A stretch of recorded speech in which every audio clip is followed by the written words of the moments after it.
ఫిబ్రవరి 28న లలితా మాతాజీ గారి ఆధ్వర్యంలో మీ చేతులతో శ్రీచక్రార్చన దత్త కళ్యాణం చేసుకునే అద్భుత అవకాశం సంప్రదించండి. నమస్తే, వెల్కమ్ టు సుమన్ టీవీ. నేను పద్మిని. ప్రస్తుతంతో పాటు ప్రముఖ ఆధ్యాత్మికవేత్త, జ్యోతిష పండితులు, అమ్మవారి సేవకులు, దత్త గణపతి ఉపాసకులు మురళీధర శర్మ గారు మనతో పాటు ఉన్నారు. మాట్లాడదాం. నమస్కారం అండి. మహాదేవ శ్రీమాత్రే నమః. ఫిబ్రవరి 18, 19 ఆ తారీఖుల్లో పంచగ్రహ కూటమి జరగబోతుంది. అంటే వరుసగా మొన్న జనవరిలో జరిగింది. అంటే జనవరి 18వ తారీఖున పంచగ్రహ కూటమి అమావాస్య జరిగింది. అటు ఇటుగా ఆదివారం కాస్త. అమావాస్య, అవును. ఆదివారం అమావాస్య రోజే ఏర్పడింది. మళ్ళీ ఇప్పుడు ఫిబ్రవరిలో కూడా ఏర్పడబోతుంది. మళ్ళీ మార్చిలో కూడా ఏర్పడబోతుంది. సో ఇట్లా కన్సర్వేటివ్ గా అంటే కంటిన్యూస్ గా జరగటం అనేది దేనికి సంకేతం? ఈసారి రాహుతో పంచగ్రహ కూటమి కుంభరాశిలో జరగబోతుంది. మరి ఎటువంటి ఫలితాలను ఇస్తుంది ద్వాదశ రాశుల వాళ్ళకి ఒక్కసారి? తప్పకుండా అమ్మా. పంచగ్రహ కూటమిపై గురువు యొక్క నవమ దృష్టి పడడం వల్ల కొంత దీన్ని మనము 6 గ్రహాలకు సంబంధించినటువంటి దృష్టే.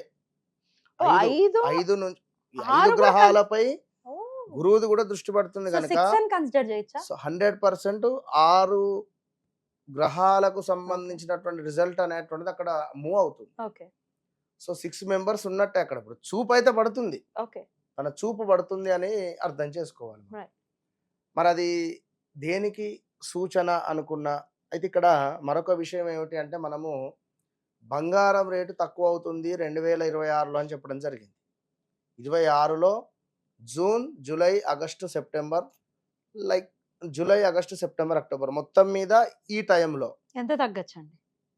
మ్యాక్సిమం ఒక 10%కు ఎబోనే 10%కి ఎబోనే తగ్గే పరిస్థితి ఉన్నది. Right. ఇది గతంలో కూడా ఇలానే మనం వీడియో చేసినట్టున్నాము. అవును, మీరు చెప్పారు గతంలో 2026. కూడా 2014, 15లో కూడా యాజ్ ఇట్ ఈస్ ఇదే విధంగా జరిగింది. 2014, 15లో జరిగితే ఎవరు కొనకుండా కానీ, లేదా దానికి మార్కెట్లో కొంత వాల్యూ పడిపోయినటువంటి దాఖలాలు గూగుల్లో కూడా ఉంది, సెర్చ్ చేసుకొని చూసుకోవచ్చు. సో ఇప్పుడు ఏమిటి, మళ్ళీ గురుగ్రహము కొంత ముందుకు వచ్చిన తర్వాత అంటే కర్కాటకంలోకి ఎస్ ఖచ్చితంగా బంగారం రేటు డౌన్ అవుతుంది. Down. సో ఎవ్వరూ కూడా తొందరగా పడి ఇన్వెస్ట్మెంట్ చేసుకోకండి. బంగారమే కాదు, ఇప్పుడు talk of the town silver. 3 silver లక్షలు కూడా ఏంటండి? సిల్వర్ పెరుగుతుందని చెప్పినాం. 3 లక్షలు ఏంటండి? అవును. అసలు ఏమన్నా అంటే చైనా ఆడుతున్నటువంటి ఒక పెద్ద గేమ్ ఇది. మంచి గేమ్ ప్లే లో ఉంది. సరే 3 lakhs అయిపోయింది, ఇంకా పెరుగుతుందా, ఇంకా మరి తగ్గుతుందా అన్న కన్ఫ్యూజన్ కూడా ఉంది. దానికి ఏమైనా ఉందా, ప్రొడిక్షన్ ఉందా మీ దగ్గర? 2026 ఆగస్టు తర్వాత నుండి ఉమ్. మాక్సిమం తగ్గొచ్చును ఖచ్చితంగా. ఉమ్. ఆ, మరొక విషయము ప్లాటినం ఆల్సో తగ్గుతుంది రేటు ఖచ్చితంగా కూడా. Right. సరే ఏది ఏమైనా మనకు ఈ పంచగ్రహ కూటమే. ఈ పంచగ్రహ కూటమిపై గురువు యొక్క దృష్టి ఉండడం ద్వారా ముఖ్యంగా కుంభరాశి వారే మీరు చాలా జాగ్రత్తగా ఉండండి. మీకు ఇక్కడ ఒక ఉద్యోగానికి సంబంధించినటువంటి అవకాశం లభించే పరిస్థితి ఉంటుంది ఓకే, కుంభరాశి వారికి. ఓకే. కుంభం ఎందుకు చెప్తున్నాను అంటే, ఇక్కడే అవుతున్నది ఇది వాయుతత్వము మనకు కుంభరాశి అవుతుంది కనుక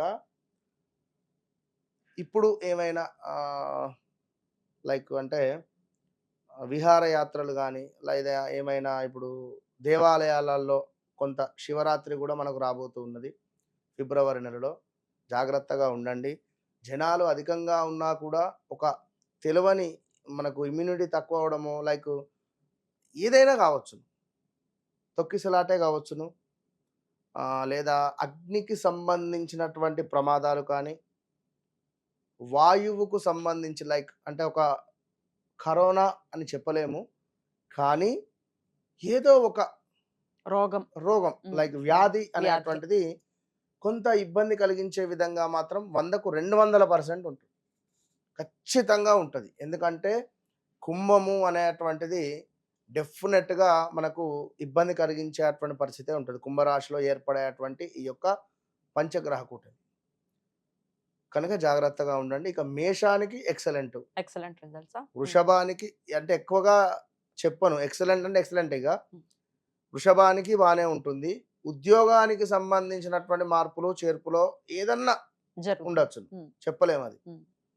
మిథునానికి సంబంధించి ఏమిటి అంటే, ఆస్తి సంబంధించింది కానీ, ఏమైనా స్థిరాస్తులలో ఇబ్బంది కలిగించేది కానీ, కొంత తండ్రికి సంబంధించినటువంటి ఇబ్బందులు గానీ, లైక్ తండ్రికి సంబంధించినటువంటి ఆస్తి పంపకాలలో ఇబ్బందులు గానీ, తరతరాలలో ఎప్పుడో కొట్టుకుపోయింది. ఇప్పుడు మాకు లైన్‌లోకి వచ్చిందన్నా చెప్పలేం. మొన్న ఒకామె అంది. హ్మ్. సుమారుగా 10 ఎకరాలు. వాళ్ళ నాన్నగారు ఉన్నప్పుడు 100 ఎకరాలు ఉండనట. ఇప్పుడు మొన్న 10 ఎకరాలు మేము వీరి పేరుపై వచ్చిందని చెప్పి తెలిసిందట పోయిండ్రు. అట్నే చెప్పలేం. సడెన్‌గా కలిసొస్తుంది. బ్యూటిఫుల్. సో, కర్కాటక రాశి వారికైతే ఆకస్మిక ధనప్రాప్తి. ఇది 100కు 200% ఆకస్మిక ధనప్రాప్తి ఎటు నుంచైనా ఉండొచ్చును. అష్టమంలో జరుగుతుందా? అయినా గూడానా? హ్మ్. ఖచ్చితంగా. ఓకే. ఆకస్మిక ధనప్రాప్తి ఉంటుంది. హ్మ్. అది ఎవరికి? హ్మ్. బిగ్ షాట్స్‌గా. పెద్ద పెద్దగా డేర్ జేసి మేము పెట్టేస్తున్నాం. చెప్పలేదు. రిస్క్ 100% చేసిన గన్ షాట్ కొట్టొచ్చును. హ్మ్. ఇక కొందరికి హెల్త్ రిలేటెడ్ ఇష్యూస్ అయితే ఉంటది. అది కొంచెం జాగ్రత్తగా ఉండండి. కర్కాటక రాశి వారికి సంబంధించి కూడా వారి నాన్నగారికి ఆరోగ్య సమస్యలు ఏదన్నా ఒకటి తీవ్రంగా ఉండొచ్చును. సింహరాశి విపరీతమైన గొడవలు గాని, అసలు మనం మంచి చేయబోతే చెడు అవ్వడం గాని, గొడవలుగా ఉండేటువంటి పరిస్థితి ఉంటుంది. ఈ యొక్క 1 మంత్ కూడా. 1 ½ మంత్ జాగ్రత్తగా ఉండండి. కోర్టు రిలేటెడ్ ఇష్యూస్ ఉన్నా ఇబ్బందే.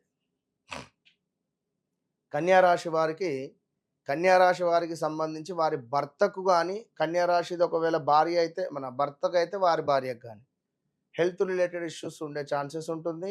శత్రువులపై విజయం కావచ్చును. ఏమైనా పోటీ పరీక్షలు గాని, ఇంకా ఏమైనా ఉంటే మాత్రం ఎక్సలెంట్‌గా ఉంటుంది. ఓకే. ఇక తుల. తులారాశి వారికి చూసుకున్నట్టయితే కొంత స్టమక్ రిలేటెడ్ కావచ్చును. పిల్లలకు సంబంధించి ఏదన్నా ఒక పెద్ద బాంబు పేలే వార్త మీకు తెలిసే పరిస్థితి అమ్మో! ఉంటుంది. హ్మ్. తులారాశికి సంబంధించినటువంటి పిల్లలు, మా అబ్బాయి చెడు వ్యసనాలకు వెళ్ళాడండి. మీ అబ్బాయి లేదా మీ అబ్బాయి ఈ విధంగా పనులు చేస్తున్నాడు. మీ అబ్బాయి ఈ విధమైన అప్పులు చేశాడు మీకు తెలుసా? అనేది తల్లిదండ్రులకు ఒక పెద్ద బాంబు వేలేటువంటి సెన్సేషనల్ విషయం. ఇక వృశ్చిక రాశి వారికి స్థాన చలనం గాని, ప్రదేశ మార్పులు గాని జరిగే అవకాశాలున్నవి. ల్యాండ్ అమ్మడమో, కొనడమో ఇలాంటివి ఏవైనా. ఇక ధనస్సు. నెక్స్ట్ ధనస్సు రాశి వారికి ఏంది అంటే, వీరి తల్లిగారికి హెల్త్ ఇష్యూస్ ఉండడం గాని, తల్లిగారికి ఏమైనా ఆరోగ్య సమస్యలు రావడం గాని, అన్నదమ్ములతో కానీ, అక్క చెల్లెళ్ళతో కానీ ఏమైనా మనీ రిలేటెడ్ ఒప్పందాలున్నా, దానికి సంబంధించి గొడవలు ఏర్పడే పరిస్థితి ఉంటది. టయానికి ఇయ్యకుంటే. సమాజంలో పేరు ప్రఖ్యాతలు నాశనం అయ్యే పరిస్థితి కూడా ఉంటది. సో, జాగ్రత్త. మనకు మకర మకర. రాశి వారు డబ్బులను పొదుపు చేసుకోండి. డబ్బులను ఎక్కడ ఇన్వెస్ట్‌మెంట్ చేయకండి. డబ్బులను ఎక్కడ ఇవ్వకండి. అన్నిటికంటే ముఖ్యంగా మాట పదిలము. రాబోయే 45 రోజులు కూడా వాక్కు పదిలంగా పెట్టుకోండి. ఏం మాట్లాడకుండా ఉండండి. ఇక కుంభరాశి వారికి ఆల్రెడీ ఫస్టే చెప్పాము. మీనరాశి వారికి ప్రయాణాలలో ప్రమాదాలు.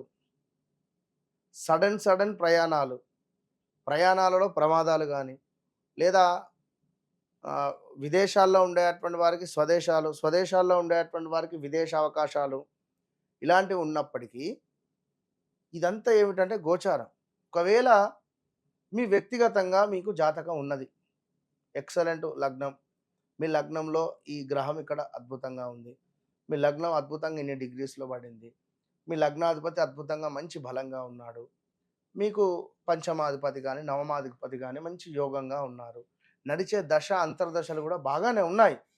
సో, మీకు అవసరం లేదు. ఓకే. ఇంతే. పట్టించుకోవద్దు. అవసరం లేదు. రైట్.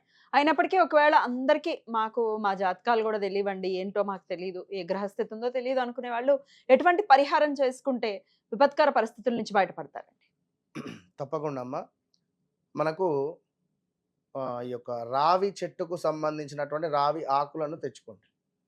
రావి ఆకులను తెచ్చుకొని ఒక ఎండు కుడుకను తీసుకోండి. ఎండు కుడుక. ఓకే. ఎండు కుడుకలో అంటే ఎండు ఎండు కొబ్బరి. ఎండు హ్మ్. కొబ్బరి హ్మ్. ఎండు కొబ్బరి హ్మ్. దానికి 3 వైపులా గంధం కుంకుమతో బొట్టు పెట్టండి. హ్మ్. మీ ఇంటి సింహం ద్వారం ముందు హ్మ్. ఈ యొక్క రావి ఆకులను పరచండి. హ్మ్.